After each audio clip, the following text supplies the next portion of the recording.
Praise the Lord. खुदावंद यीशु मसीह नासरी के नाम में आप सब लोगों को पादरी अविनाश का और मेरे घर की कलीसिया का सलाम पहुंचे। आइए आज के दिन के लिए जो परमेश्वर ने वचन हमें दिया है हम आपके साथ बांटें, इसलिए दुआ करें। खुदावंद आपका धन्यवाद करते हैं कि आपने बड़ी ही मेहरबानी की। आज भी प्रभु जी बाकी के लॉकडाउन के दिनों के समान प्रभु हमें मौका दिया कि तेरे लोगों तक पहुंच सकें और इनकी शांति और तसल्ली के लिए, हिम्मत बढ़ाने के लिए प्रभु तेरा वचन जो तू हमें देता है प्रभु हम सबको बांटना चाहते हैं। हमें भी हिम्मत मिले, हमारा भी विश्वास बढ़े, सब लोगों का विश्वास बढ़े। खुदावंद यीशु मसीह के नाम से वचन पर खूब आशीष हो। प्रभु यीशु के नाम से मांगते हैं, आमीन। परमेश्वर के वचन में से पढ़ेंगे ज़करिया नबी की किताब और उसका 9वां अध्याय और उसकी 11वीं आयत आप लोगों के सामने पढ़ूंगा। लिखा है, और तू भी सुन, क्योंकि मेरी वाचा के लहू के कारण मैंने तेरे बंदियों को जल के गड्ढे में से उबार लिया है। ये परमेश्वर का वचन है। परमेश्वर हमारे वचन के पढ़े और सुने जाने पर आशीष बख्शे। बेशक इसके अगली आयत भी है 12वीं आयत, परंतु उसकी 12वीं आयत को हम कल देखेंगे। आज के लिए 11 आयत के ऊपर फोकस करेंगे। और खुदावन जो कहता है, बेशक ये जो जिनको एड्रेस कर रहा है परमेश्वर ज़करिया नबी के द्वारा, ये कौम इस्राएल के लोग थे जो बंधुआई में जा चुके थे। और खुदावन अपने लोगों को कभी भी छोड़ता नहीं है, क्योंकि वो अपनी वाचा से कभी मुकरता नहीं, अपने वायदों से कभी मुकरता नहीं। और कल भी हम बात कर रहे थे कि परमेश्वर के वायदे हमेशा हाँ और आमीन के साथ पूरे होते हैं।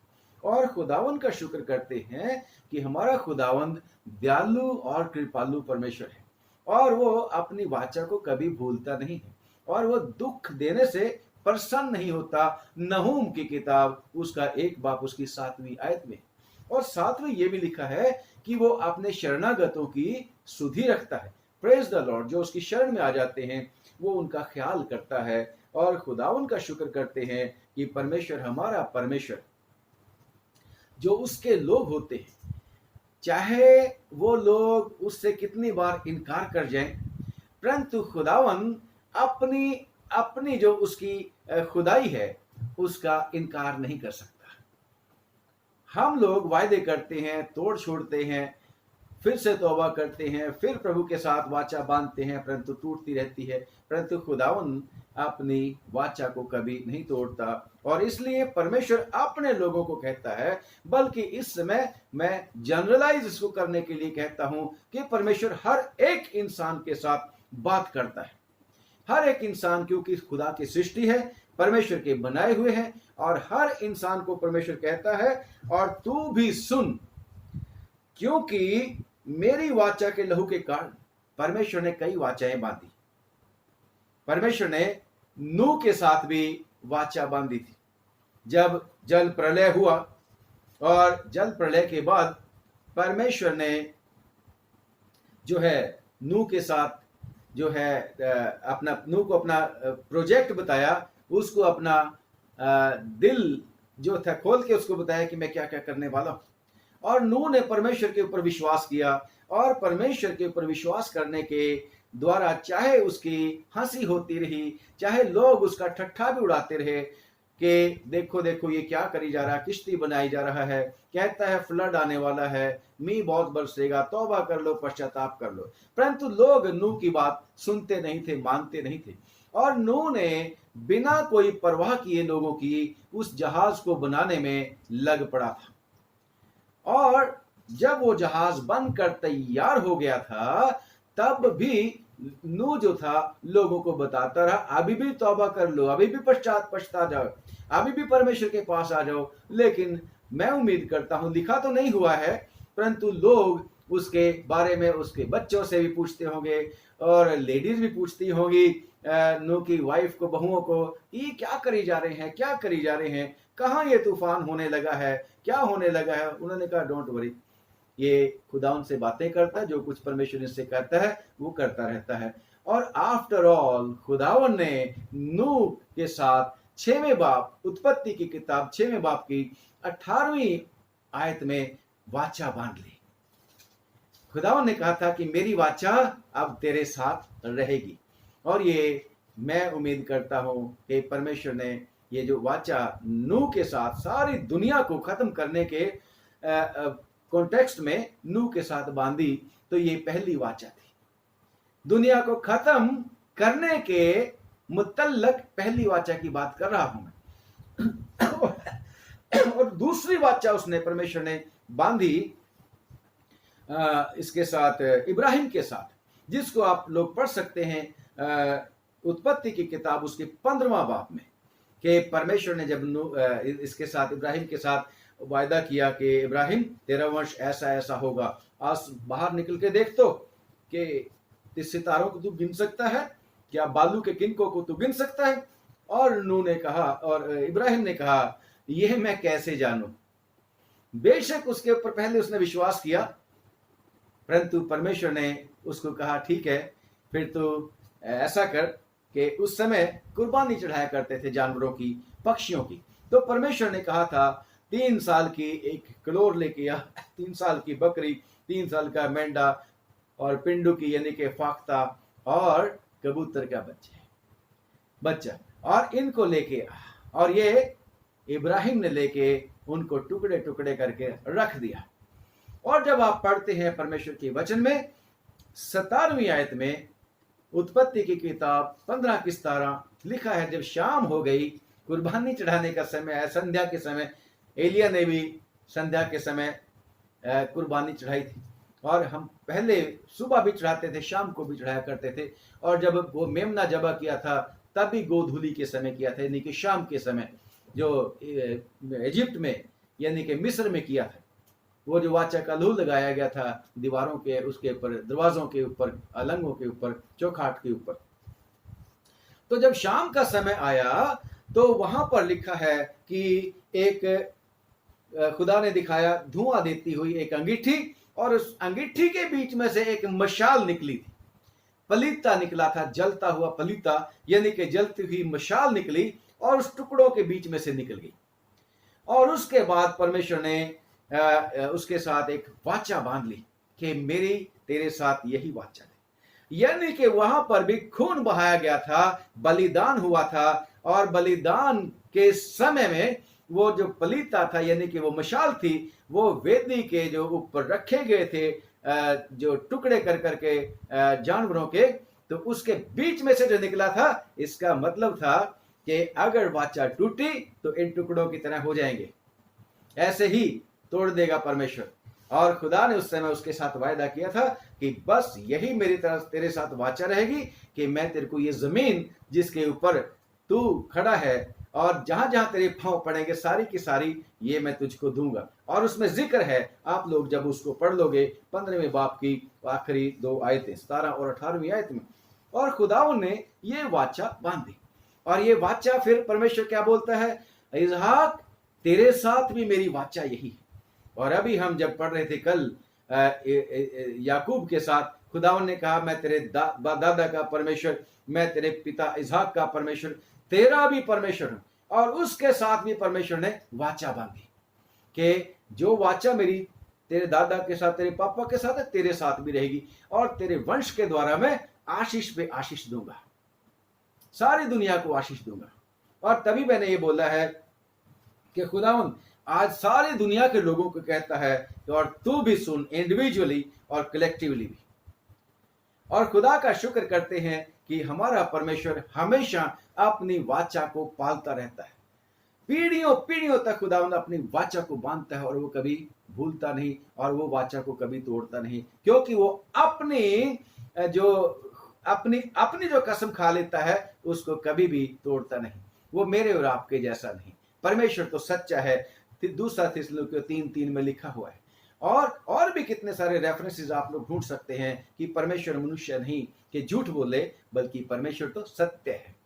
और खुदा का शुक्र करते हैं, अगर वो कहता है तो चीजें कर भी देता है। तो खुदावन कहता है कि अपनी वाचा के लहू के कारण, में कौन सा वाला एक और वाचा का लहू है, अब लोगों से बात कर रहा। पहले वो इंडिविजुअल लोगों के साथ बात करी थी, इब्राहिम के साथ, इसहाक के साथ, याकूब वगैरह के साथ, इंडिविजुअल थी, परंतु लोगों के लिए थी। अब लोगों के साथ भी खुदावन ने एक वाचा बांधी थी, जिसको हम पढ़ते हैं परमेश्वर के वचन में, एक्सोडस यानी कि निर्गमन की किताब और उसका 24वां अध्याय और उसकी 4 से लेके 8वीं आयत तक, जिसको परमेश्वर ने जब मूसा को जब निकाल के लेके आ गया सब लोगों को मुल्क मिस्र में से, और 10 हुक्म दे दिए, और 10 हुक्मों के साथ बहुत सारे और भी नियम परमेश्वर ने बताए, और खुदा ने उस समय मूसा को एक आज्ञा दी थी कि तू जा। मैं रिक्वेस्ट करता हूं दलता से, हमारी बेटी है, ये पढ़ेगी इसको, निर्गमन की किताब 24वां बाब 4 से लेके 8वीं तक जी। तब मूसा ने यहोवा के सब वचन लिख दिए। तब मूसा ने वो जो यहोवा के वचन थे वो सारे के सारे लिख दिए जी। तब उसने कई इजरायली जवानों को भेजा, जिन्होंने यहोवा के लिए होम बलि और बैलों के मेल बलि चढ़ाए। तब मूसा ने आधा लहू तो लेकर कटोरों में रखा, तब मूसा ने वो आधा लहू लेकर कटोरों में रखा, और आधा वेदी पर छिड़क और दिया, आधा वेदी के ऊपर, जिसके ऊपर बलिदान चढ़ाते थे परमेश्वर के साथ वाचा बांधने के लिए। आगे, तब वाचा की पुस्तक को लेकर लोगों को तब परमेश्वर ने उस वाचा की पुस्तक यानी कि वायदे की पुस्तक, यानी कि जो विल कर दी थी खुदा ने, विल की बात कर रहा हूं मैं। विल लिख देते हैं ना, वसीयत लिख देते हैं। परमेश्वर ने वसीयत लिखी थी कि 10 हुक्म है, यही तुमने हुक्म मानने हैं, और अगर तुम ये हुक्म मानोगे तो तुम्हें ये आशीष मिलेगी। कितनी बार कई लोग विल कर जाते हैं अपने बच्चों के लिए, अपने प्रिय लोगों के लिए, जिनको भी उन्होंने अपनी संपत्ति देनी होती है, और वो विल की कई एक कंडीशन होती है, और वो कंडीशंस जो होती है अगर वो पूरी होती है, अगर वो आशीष लेने वाला या संपत्ति लेने वाला जिसके बारे में विल की जाती है, अगर वो उन विल की जो कंडीशंस है उनको तोड़ता है, उनको पूरी नहीं करता, तो विल उसके ऊपर जो वसीयत है उसके मुताबिक उसको फायदा नहीं पहुंचता। पर खुदा का शुक्र करते हैं, ये जो वसीयत करने वाला ये अद्भुत परमेश्वर है, दयालु परमेश्वर है, तरस खाने वाला परमेश्वर है, और अनुग्रहकारी परमेश्वर है, माफी दे देने वाला परमेश्वर है। खुदा का शुक्र करते हैं। पढ़ेंगे तो उस वाचा यानी कि विल और वसीयत। चलो आगे। तब वाचा की पुस्तक को लेकर लोगों को पढ़ सुनाया। उसे सुनकर उन्होंने वाचा कहा, की वो पुस्तक जो खुदावन ने उसको दी थी मूसा को, 10 हुक्म थे, और उसके अलावा और भी थे। उस वाचा के यानी कि उस विल को मूसा ने जो परमेश्वर से प्राप्त की थी लोगों के लिए, उसको मूसा ने पढ़ के लोगों को सुना दिया। नियम थे। हाँ, उसे सुनकर उन्होंने कहा, जो कुछ यहोवा ने कहा है उस सब को हम करेंगे। लोगों ने अपनी प्रतिक्रिया दिखाई कि भाई जो कुछ भी इस विल में लिखा है, जो कुछ भी खुदावन ने जिस वायदे की किताब में लिखा है, हम उसको सारे को पूरा करेंगे। तो फिर क्या हुआ आगे? हम उसकी आज्ञा मानेंगे। तब मूसा ने लहू को लेकर लोगों पर छिड़क दिया। तब मूसा ने लहू को लिया और लोगों के ऊपर छिड़क दिया। कम ऑन, ये मेरी वाचा का लहू है, उसके ऊपर भी आ रहे हैं हम। अब ये पुरानी वाचा है, वो भी लहू के द्वारा बांधी गई थी। कम ऑन आगे। और उनसे कहा, देखो ये उस वाचा का लहू है जिसे यहोवा ने इन सब वचनों पर तुम्हारे साथ बांधी है। तुम्हारे साथ जो बांधी है ना, लहू के साथ इसको सील कर दिया गया, पक्की कर दिया गया। और लहू के साथ सील इसलिए करते थे, अगर तुम दोनों पार्टी में से कोई भी वाचा तोड़ देगा, दो लोगों के बीच में है, तो उनका हाल ऐसे लहू बहाया जाएगा। और अब वो लहू जो था यानी कि एक कुर्बानी जो दी गई थी, और वो कुर्बानी उनको याद दिलाती रहेगी। ये लहू जो छिड़का गया हमारे ऊपर भी और किताब के ऊपर भी, ये जिसमें वचन लिखे हुए थे उनको लहू के द्वारा सील कर दिया गया। और खुदा का शुक्र करते हैं वेदी के ऊपर भी। और जब हम पढ़ते हैं परमेश्वर के वचन में, जब वो तंबू बना दिया गया था, तो तंबू के तो जो एक दो हिस्से थे। एक हिस्सा था जिसमें याजक हमेशा जा सकता था, रोज जा सकता था, लहू लेके ही जाता था। परंतु एक और था परम पवित्र, वहां पर भी लहू लेके जाना पड़ता था याजक को, अपने लहू के लिए, अपने पापों के लिए, और दुनिया सारे लोगों के पापों के लिए उस लहू को लेके एक ही बार जाना पड़ता था। और जिसके बारे में बेशक आप लोग पढ़ सकते हैं इसमें इब्रानियों की चिट्ठी उसके 9वें बाब में, बड़े अच्छे से क्लियर कर रखा है और पुराने नियम में भी है। तो परमेश्वर कहता है अपनी वाचा के लहू की वजह से, क्योंकि परमेश्वर ने वाचा बांधी थी कि इब्राहिम, इसाक और याकूब के साथ भी और इसराइलियों के साथ भी, अगर तुम मेरी वचनों को मानोगे तो मैं तुम्हें आशीषें पे आशीषें दूंगा। 28 में, व्यवस्था विवरण 28 में भी है और लेविटिक्स में भी है, लेव व्यवस्था 26 में भी है। वहां पर कितने सारे और भी कितनी जगह है, खुदावन बार बार उनको याद दिलाता रहा, अगर मेरे वायदों को पूरा, मेरी वाचा को पूरा करोगे, मेरे हुक्मों को मानोगे तो मैं तुम्हें बहुत आशीष दूंगा, बहुत आशीष दूंगा। और खुदावन ने जो है, जब अभी समुद्र पार ही किया था उन लोगों ने एक्सोडस में, यानी कि 15 बाप में, वहां पर भी क्या था कि मेरी वाचा तुम लोगों के साथ रहेगी, अगर तुम, मेरी वाचा ये होगी, अगर तुम मेरे हुक्मों को मानोगे जो मैं तुम्हें देता हूं, जो मैं तुम्हें समय समय पे देता हूं, तो मिस्र में का एक भी जो विपत्ति है तुम्हारे ऊपर नहीं आने दूंगा। मिस्र में मरी आई थी, मिस्र में जुइयां आ गई थी, टिड्डियां आ गई थी, मिस्र के बीच में पहलौठे मार दिए गए थे, मिस्र के बीच में डांस आ गए थे, कितनी सारी 9-10 विपत्तियां, है ना, 9 विपत्तियां थी मेरे ख्याल से, या 10 विपत्तियां थी ऐसी, वहां पर लिखा है, काउंट करना है आप भी उसको सीखने के लिए। तो खुदावन कहता है उनमें से, मिस्र के ऊपर जो मैंने विपत्तियां डाली उनमें से एक भी नहीं डालूंगा।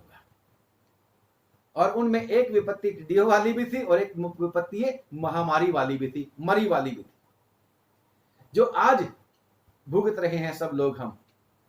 तो खुदावन अपनी वाचा को कहता है, अपनी वाचा के लहू के कारण, जकराया में जो अभी हमने पढ़ा है कि जकराया की किताब उसका 9वां बाप उसकी 11वीं आयत में हमने पढ़ा, वाचा के लहू के कारण मैंने तेरे बंदियों को, कम ऑन, अब ये बंदी बना दिए गए थे इन्होंने वाचा तोड़ दी थी, वाचा तोड़ दी थी।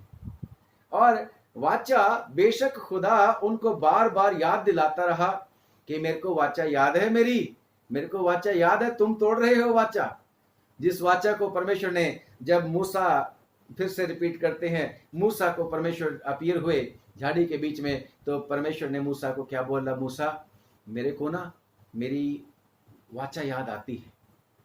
ये लोग चिल्ला रहे हैं, ये लोग चिल्ला रहे हैं, इस्राएली लोग, इनके ऊपर अत्याचार हो रहा है, इनको कोई कंफर्ट नहीं है, कोई आराम नहीं है, कोई आजादी नहीं है, और इनके साथ बहुत ही बुरा बर्ताव हो रहा है इस्राएलियों के साथ मिस्र के बीच में। इनका चिल्लाना मैंने सुन लिया है और मेरे को अपनी वाचा याद आती है जो मैंने इब्राहिम, इसाक और याकूब के साथ खाई थी। परमेश्वर अपनी वाचा को याद कराता है।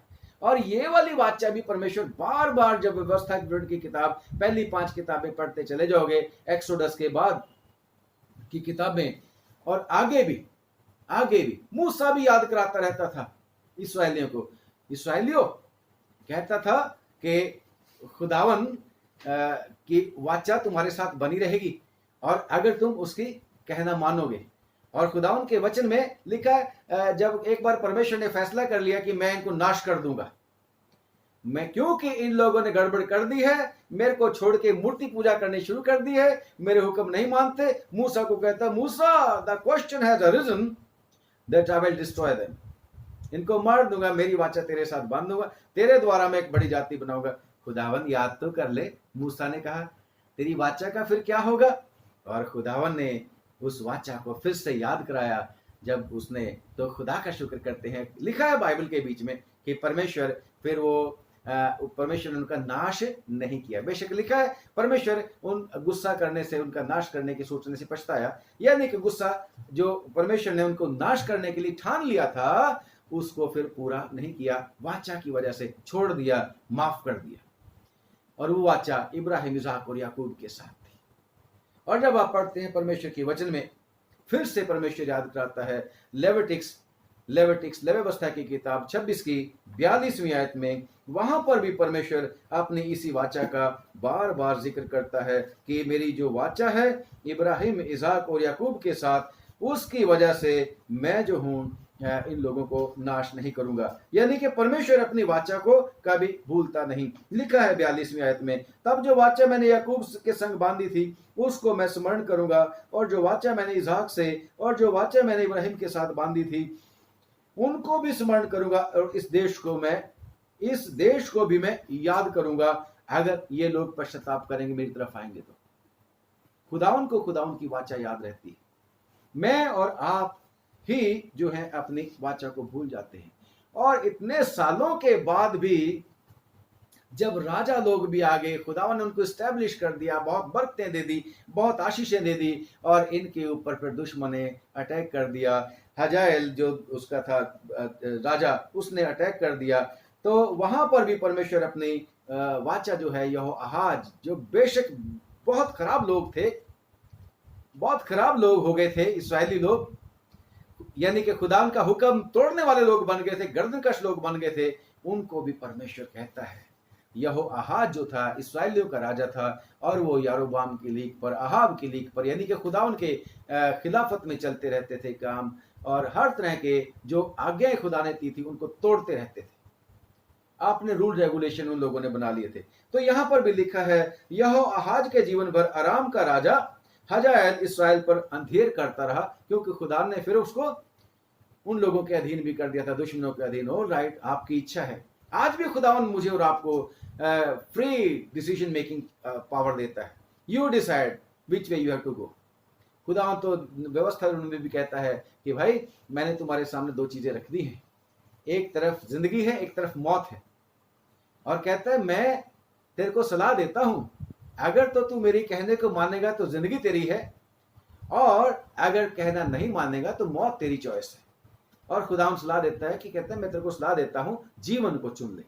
परंतु खुदा का शुक्र करते हैं, खुदावन सच्चा रहता है, लोग झूठे पड़ जाते हैं। परंतु यहां पर भी लिखा है 23वीं आयत में, दूसरा राजों की किताब उसकी 13 की और 23वीं आयत में लिखा है, परंतु यहोवा ने उन पर अनुग्रह किया, चाहे वो गर्दनकश थे, और उन पर दया करके अपनी उस वाचा के कारण जो उसने इब्राहिम, इसहाक और याकूब के साथ बांधी थी, उन पर कृपा दृष्टि की। हालेलुया। खुदावंद अपनी वाचा को कभी नहीं तोड़ता। उसके लोग यानी कि मैं और आज भी आप वाचा को तोड़ देते हैं। जो बांधी थी उन पर कृपा दृष्टि करी, और ना तो उन्हें नाश किया और ना अपने सामने से निकाल दिया।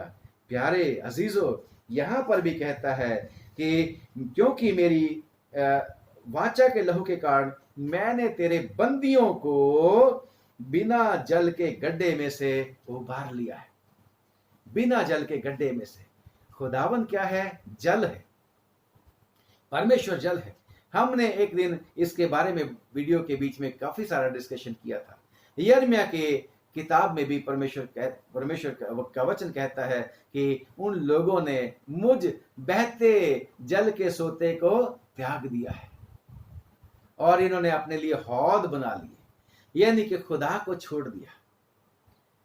खुदा को छोड़ दिया, और खुदा को छोड़ने के द्वारा इन लोगों के ऊपर आफत और मुसीबत आ गई।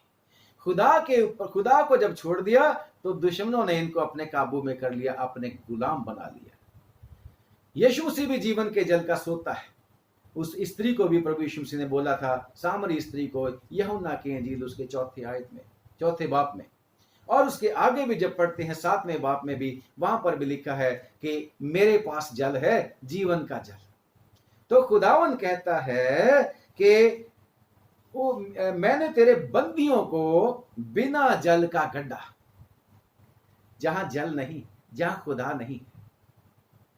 अगर ये बिना जल के गड्ढे की बात करते हैं तो ये बिना जल के गड्ढे में कौन गिरे थे? विश्वासी लोग तो गिरे थे, पर गिराए किसने थे? गिराए थे जो खुदा की बातें नहीं मानते थे, जो खुदा की बातें नहीं मानते थे। जब हम पढ़ते हैं परमेश्वर के वचन में, उत्पत्ति की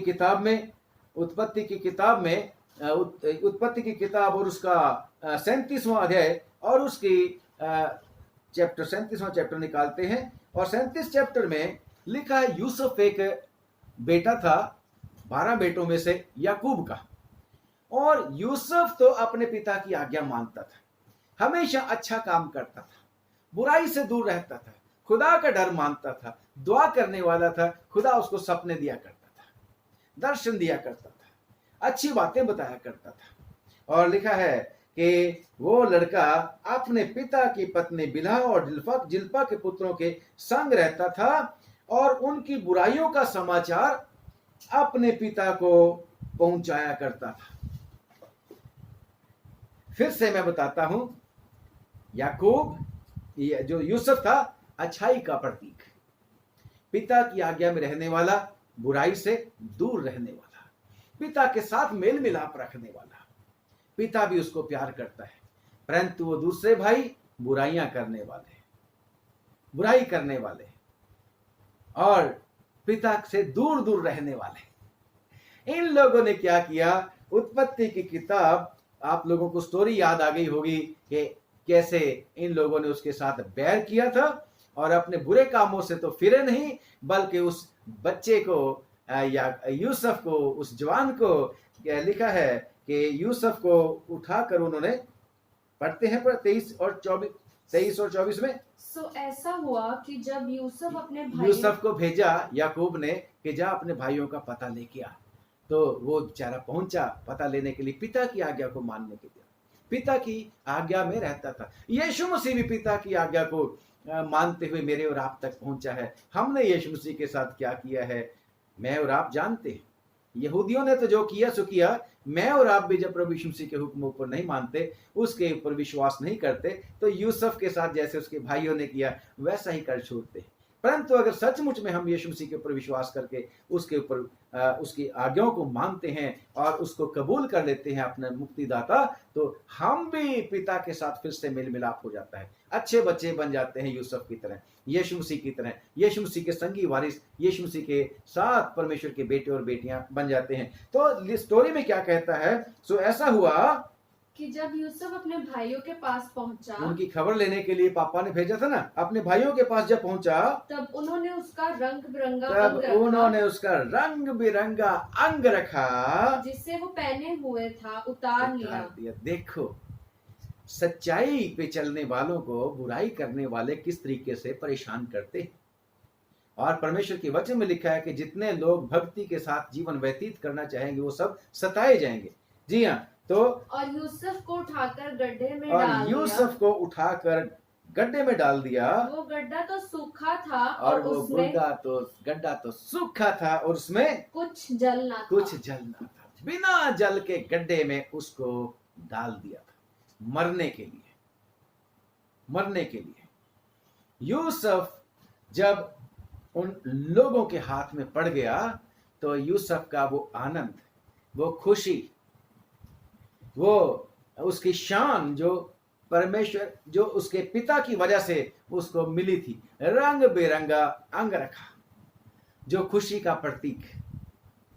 रंग बिरंगे कपड़े जब हम पहनते हैं तो हम बड़े खुश होते हैं, क्योंकि फर्क रंग फर्क चीज का वर्णन करता है। और उसके पिता ने, यूसुफ के पिता ने यूसुफ को रंग बिरंगा अंग रखा, पहना दिया था। बेशक विश्वासी लोग कितनी बार जोर देते हैं कि भाई सफेद वस्त्र ही पहनने चाहिए। हाँ, प्रकाशित वाक्य में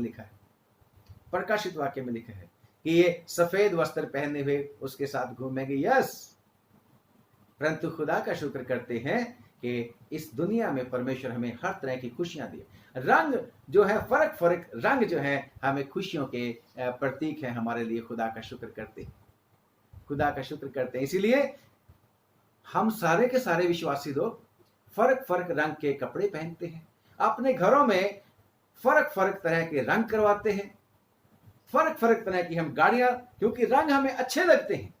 और खुदावर ने भी वो 7 रंग वाला धनुष नूह के साथ जब वाचा बांधी थी कि अब नहीं, मैं पानी के साथ वो 7 रंग का धनुष भी दिखाया था। खुदा का शुक्र करते हैं।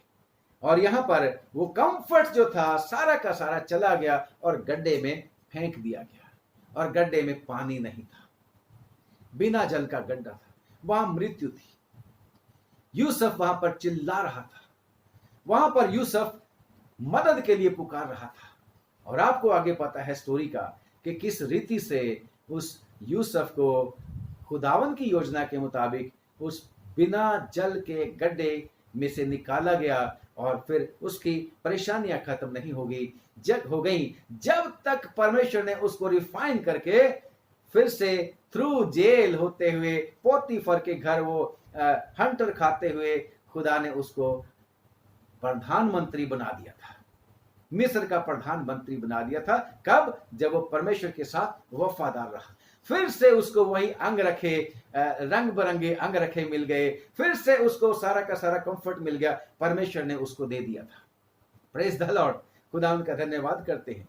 दूसरा बिना जल का गड्ढा एक और था, यिर्मयाह की किताब और उसका 38वां बाब और उसकी 6वीं आयत। यिर्मयाह भी क्या करता था?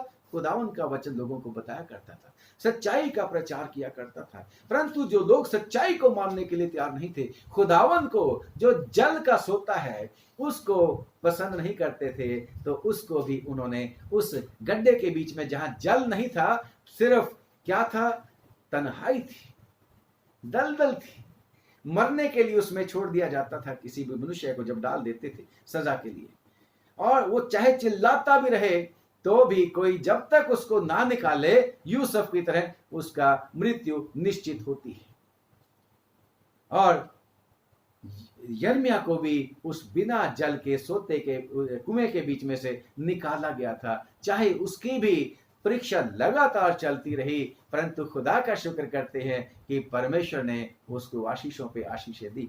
हम कल बात कर रहे थे यिर्मयाह के बारे में कि वो तो दिनों को भी तिकारता है। क्यों? किसी ने जाके मेरे पापा को भी बता दिया था कि मैं लड़का पैदा हुआ है, वो भी शरापित हो। खुदा कहता है मेरी माँ के पेट में क्यों नहीं मर गया। हमने याकूब की भी बात करी थी, परंतु आज हम यिर्मयाह की बात कर रहे हैं, जिसको गहरे बिना जल के गड्ढे के बीच में मरने के लिए छोड़ दिया गया था।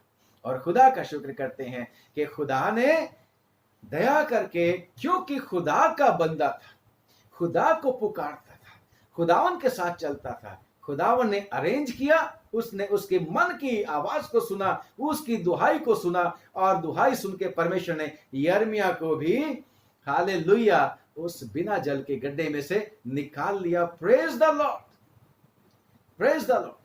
खुदा का शुक्र करते हैं।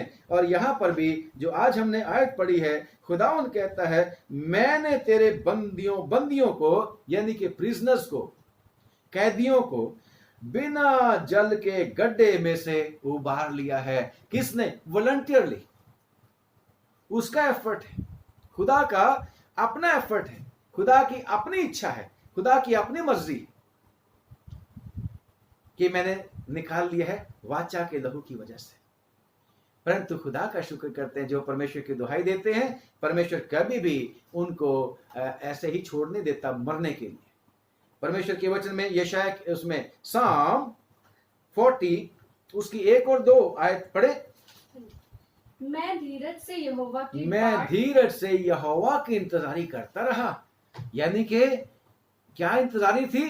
कि खुदावन आएगा, मेरी मदद के लिए आएगा, हालेलुया, वो मुझे छुड़ाएगा, वो मेरे को निकालेगा किसी परेशानी में से। मैं धीरज से यहोवा की बाट जोतता रहा, और उसने मेरी ओर झुककर मेरी ओर झुककर, यानी कि कोई ऊंचे पे होता है और वो झुक कर किसी की बात सुनता है ऐसे करके। तो खुदावन चाहे वो स्वर्ग में है, अपने लोगों की बात सुनने के लिए झुकता है, अपनी लोगों की दुआ सुनने के लिए अपने कान को झुकाता है।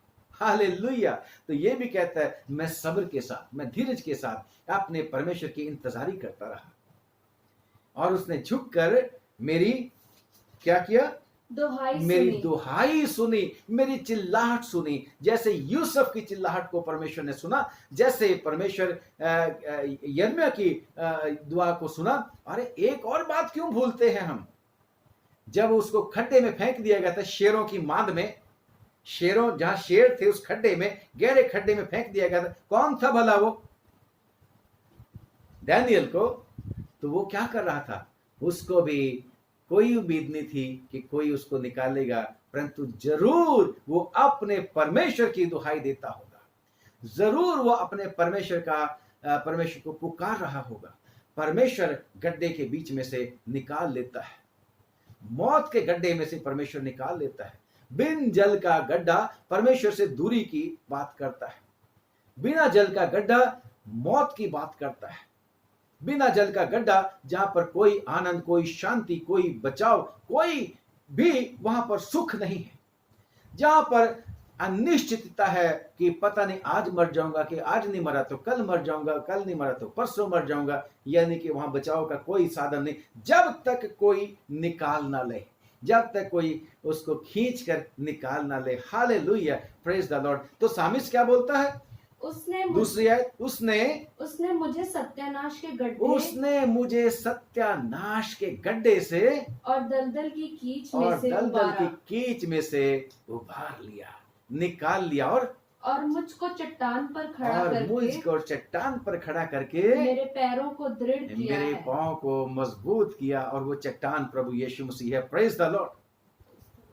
पुराने नियम में खुदावन अपनी उस वाचा का लहू की बात करता है, उस वाचा के लहू की वजह से मैंने उभार लिया है। और वो वाचा का लहू पुराना किनका लहू था? वो मेंढों और बकरों का। परंतु खुदावन का शुक्र करते हैं कि हमें नए नियम में एक नई वाचा मिलती है। पुरानी वाचा जो थी उसमें तो सजा तुरंत की तुरंत मिलती थी, उसमें तो माफी कम चांस होते थे। परंतु ये वाली जो नई वाचा है, ये तो अजीब वाचा है। और ये वाचा यीशु मसीह जी कहते हैं, जब मत्ती की अंजील में, तो वहां पर लिखा है उसकी 26 बाब की और उसकी 28 में, जब प्रभु यीशु मसीह ने वो आखिरी सफर खाया था, आखिरी फसा खाया था। बेशक प्रतीक है जो एक्सोडस में, यानी कि निर्गमन की किताब में, वो मेमना जो जबा किया गया था, जिसका लहू चौखाटों के ऊपर, यानी कि अलंगों, दरवाजे की अलंग दोनों और चौखाट के ऊपर लगा दिया गया था, और यीशु मसीह की सलीब की तरफ इशारा करता है। यीशु मसीह की सलीब के सिर भी कांटों का ताज और हाथों में भी उसके कीले, और वही लहू जो माथे से टपका और हाथों से निकला, पैरों से निकला, मेरे और आपको छुड़ाता है, बचाता है। तो यीशु मसीह ने भी वो जब आखिरी फसा खाया, तो जब कटोरा लिया और लोगों को, उनका अपने चेलों को देके, मलूका के इंजील में तो आप कहेंगे यह तुम्हारे लिए जो लहू की वाचा है, जो मेरा लहू तुम्हारे लिए बहाया जाता है। परंतु मत्ती की अंजील और भी ज्यादा वास्ट और बहुत अच्छे तरीके से इसको क्लियर करती है। लिखा है कि खुदावन ने कटोरा दिया और कहा कि ये लहू मेरी वाचा का वो लहू है जो है पापों की माफी के लिए बहाया जाता है, पापों की माफी के लिए बहाया जाता है, सबके पापों की माफी के लिए बहाया जाता है, यीशु का लहू। और ये नई वाचा का लहू है। खुदा का शुक्र करते हैं। और जब हम पढ़ते हैं परमेश्वर के वचन में, इब्रानियों की चिट्ठी और उसका 9वां अध्याय, आप लोग भी इसको पढ़ना जरूर से, बहुत अच्छा लगेगा, आपको क्लियर हो जाएगा। और भी जो हमने बातें बोली हैं, थोड़ी थोड़ी टच करी हैं, आपको और अच्छे से समझ आ जाएंगी। जब पढ़ते हैं 12वीं आयत में क्या लिखा? और बकरों और बछड़ों के लहू के द्वारा नहीं, पर अपने ही लहू। यीशु मसीह ने, जैसे हम तंबू की बात कर रहे थे कि पादरी जो था, याजक जो था, हर रोज जा सकता था पहले तंबू में। जो दूसरा तंबू था जिसको परम पवित्र स्थान बोलते थे, उसमें साल में एक ही बार जाना होता था। याजक अपने लिए भी और सब लोगों के लिए लहू लेके जाया करता था, और वो लहू बकरों और मेंढों का लहू होता था, और वो उसके बाद लहू छिड़का जाता था लोगों के ऊपर बाहर आके। और अगर याजक ने ठीक नहीं था तो वो अंदर ही मर जाता था। याद आ गया कि जो था एलिशबा का हस्बैंड, यानी कि यूहन्ना का पापा जकराया, उसके क्या थी?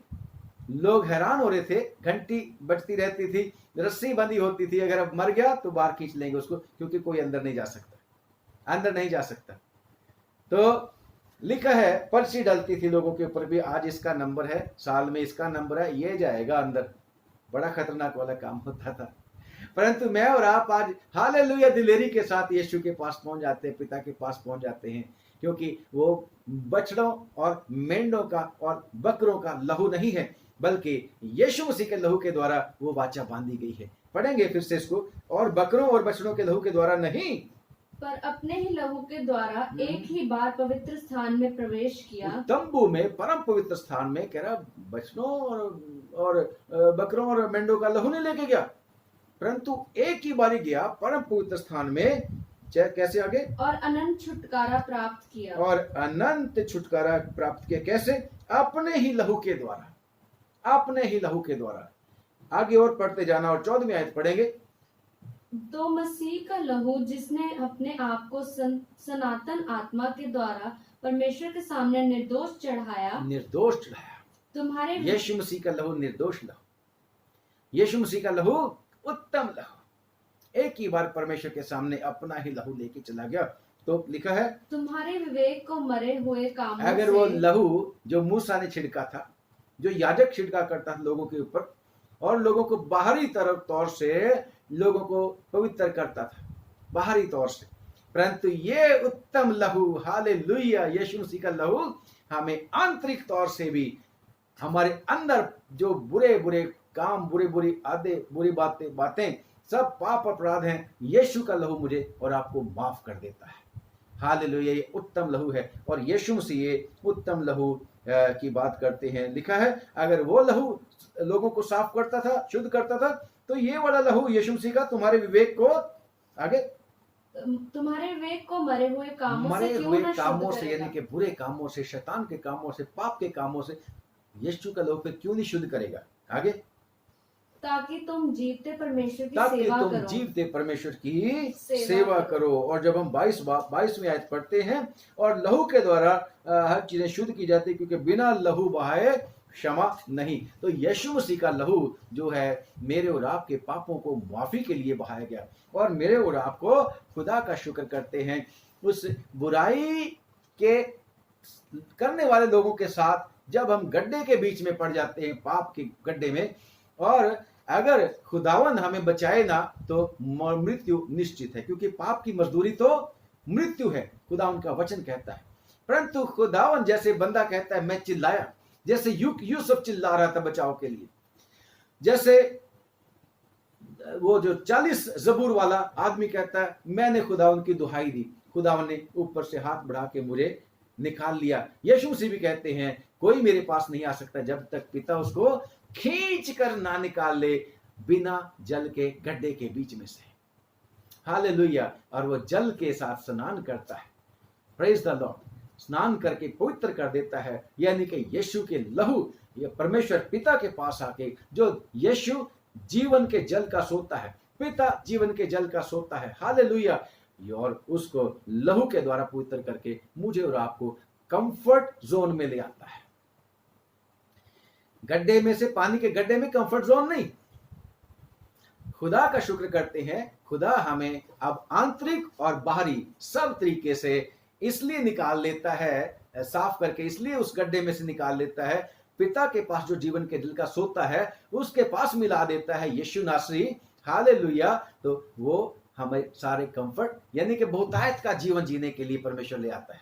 इसलिए घबराना नहीं, मुझे और आपको परेशान नहीं होना, मुझे और आपको अपने परमेश्वर के लिए उसी की दुहाई देते रहना है, उसी से प्रार्थना करते रहना है, क्योंकि वही फिर से हमें बहुतायत का जीवन, यूसुफ का जो अंग रखा रंग बिरंगा खो गया था, फिर से परमेश्वर उसको बहाल करता है, पहले से ज्यादा आशीषें देता है। यिर्मयाह को खुदावन आशीषें देता है, खुदावन का शुक्र करते हैं, उसको गहरे गड्ढे में से निकाल के सामिस्ट को 40 बाप वाले को चौड़े स्थान पर, चट्टान के ऊपर जो यीशु है वहां रखता है। तो मेरे और आपके पाप और अपराध भी यीशु पूरब से जितने दूर है पश्चिम उतने दूर फेंक देता है। खुदा का शुक्र करते हैं और कंफर्ट देता है हमें। बहुतायत का जीवन का मतलब है जहां कोई घटी नहीं, कोई बात नहीं प्रियो। अभी हम कोरोना वायरस के दिनों में इस एज में से निकल रहे हैं, इन दिनों के बीच में से निकल रहे हैं, पर डोंट वरी, हमारा खुदा हमारे साथ है।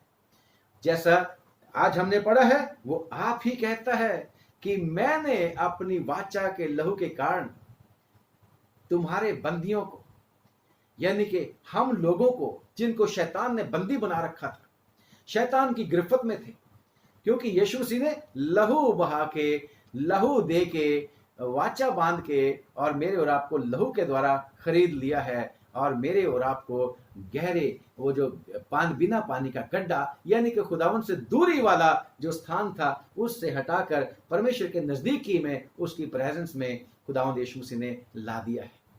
और खुदा का शुक्र करते हैं कि खुदावन के नजदीक आनंद है, वहां पर घबराने की आवश्यकता नहीं, क्योंकि खुदावन हमें फिजिकली भी बचाता है, परमेश्वर हमारी जरूरतों को भी पूरा करता है, परमेश्वर मरने के बाद भी स्वर्ग में हमें लेके जाने का वायदा करता है।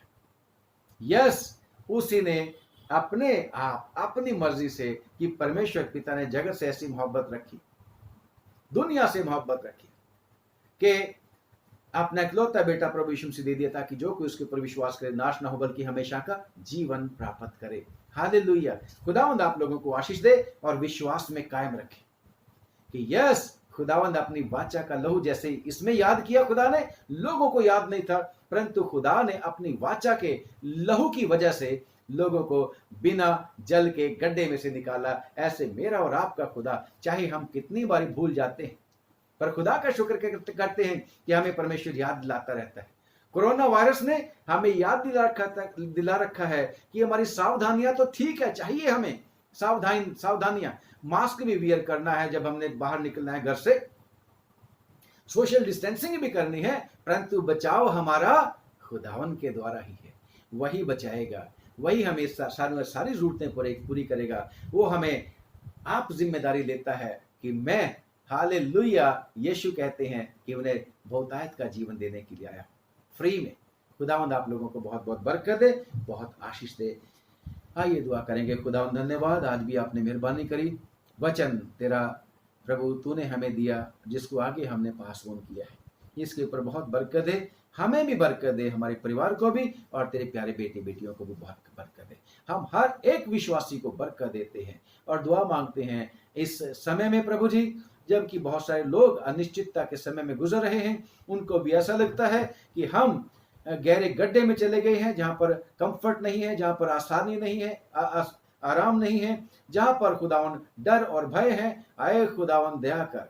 ये तो तभी हो जाता है जब हमें डर लगता है, घबराते, हम विश्वास कमजोर होता है। विश्वास बढ़ा कि हमारा खुदावन हमारे साथ है, मैं ना डरूंगा। वही तो मुझे बिना जल के खड्डे के बीच में से निकालने वाला है। उसी ने दया करके यीशु मसीह के द्वारा, हालेलुया, पापों और अपराधों से यानी कि उस बिना जल के गड्ढे में से मुझे निकाल के, हालेलुया, यीशु मसीह जो चट्टान है उसके ऊपर मुझे रखा है।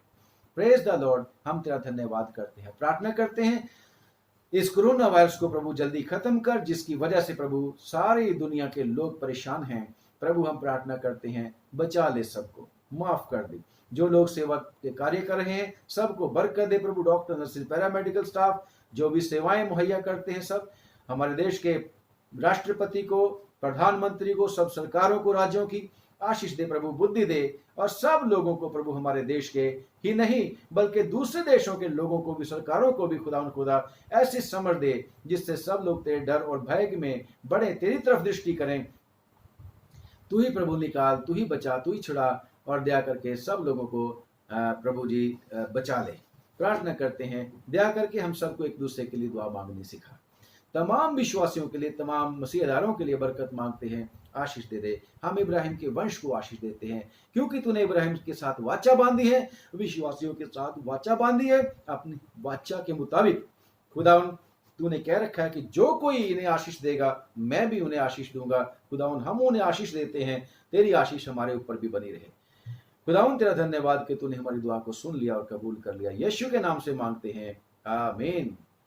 खुदावंद आप सब लोगों को आशीष दे। एक बार फिर से पादरी अविनाश का और ललिता का और मेरे घर की कलीसिया का आप सब लोगों को सलाम। जब आप लोग दुआ करोगे तो प्लीज हमें भी दुआ में याद रखना। अगर आपको अच्छा लगता है तो वीडियो और दूसरे लोगों के साथ भी शेयर कर देना, शायद उनको अच्छा लगेगा और उनके ऊपर भी परमेश्वर की आशीष आ जाए। खुदावंद आप लोगों को बरकत दे। खुदावंद चाहेगा तो कल मिलेंगे। God bless.